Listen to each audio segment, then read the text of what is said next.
I look at the importance on the roster as Tatum, Porzingis, I think White, and then Jaylen Brown as opposed to Tatum and Jaylen. And then I wonder, is Jaylen living up to the money? But you look at his numbers, 21.9 points a game, 5 rebounds a game, 3.6 assists. Is he living up to the contract?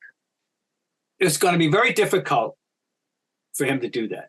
And because I've been saying all along, the number on his back may be physically 7, but everybody looks at it and parenthetically it's 304, 000, 000. Okay, that's what people are thinking about. And it's a universal consensus that he's a beneficiary of circumstance and timing, and he certainly does not deserve to be the highest paid player on the team, let alone the league. I mean, there's no dispute there, except for maybe some member of his family. And he has. And I'd like to think he understands this, but whether he does or doesn't, how he plays is what matters. I think that we have to be careful not to go overboard in scrutinizing him too much in terms of he's doing things that are good. I mean, he's gotten them off to some good starts. He's had some big first quarters, and getting them off the starts and putting them in position to win games. He's still helping them win games. We wish he dribbled better with his left hand. Well, we also wish that Tatum was top. Tatum's got more turnovers per game than he does, by the way, this year. So I think that I'm okay. I'm not.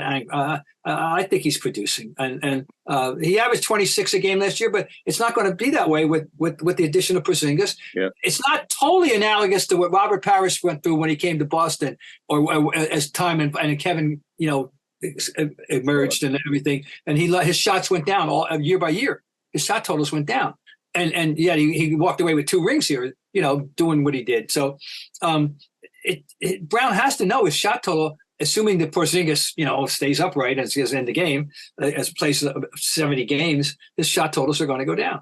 Well, I just think as far as Jaylen's concerned, if he plays great defense, the offense will come. And I don't look at him as just an athletic defensive player. I think that he can score. But I think if he focuses on the defense and getting stops, then the rest of his game is just complete. I think it just falls into place. Now, this is not a knock on him.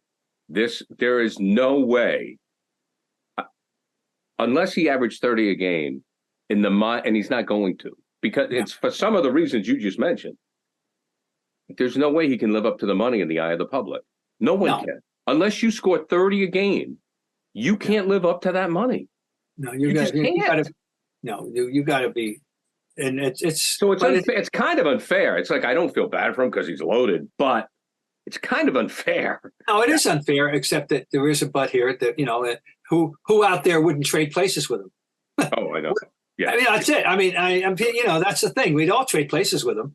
For that, and put up with the flack if there is flack, But he's got to be, if he's going to help this team win and be the player that he claims to be, it's got to be with an attitude that can surmount any this business, and he has to he has to understand that. But I'm not happy with his play. No, I think he's had some games and that he's still. He's still an explosive player. He's a great finisher. I'm okay with him. I like him to regain that defensive image that he started out with. That's all. I just think defense leads to offense. Score early this NFL season with FanDuel, America's #1 sports book. Right now, new customers get $150 in bonus bets with any winning $5 money bet. That's $150 if your team wins. If you've been thinking about joining FanDuel, there's no better time to get in on the action, NFL.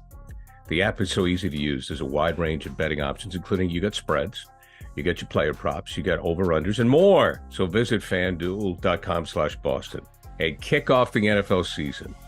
FanDuel, official partner of the NFL.